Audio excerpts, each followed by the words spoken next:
And as Katie mentioned, this all happened just hours before the city is set to host that Sugar Bowl featuring the Georgia Bulldogs.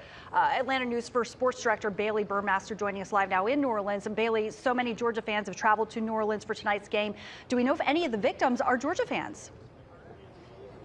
Superintendent of the New Orleans Police Department, Ann Kirkpatrick, told us that it was a majority of local residents who were those victims and not people who were here to celebrate the new year or even fans here to take in the Sugar Bowl and that matchup between Georgia and Notre Dame. A majority of visitors did take to Bourbon Street, the ones I did speak to. I spoke with 4 people on the scene this morning who detailed their nice dinners on Bourbon, celebrating the new year, before returning home to their hotels before the chaos ensued.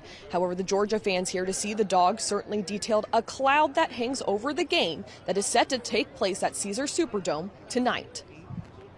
I don't know. I don't want to be pessimistic about the world because that's not me. But I just think it's heartbreaking. These people were minding their own business, not bothering a soul, and then all of a sudden they're dead and hurt, and I don't like that.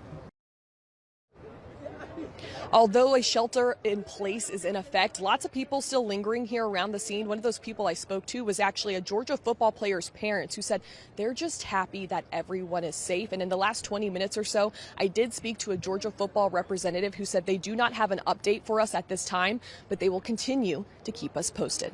Reporting in New Orleans, Bailey Burmaster, Atlanta News First. All right, Bailey, thank you. Well, the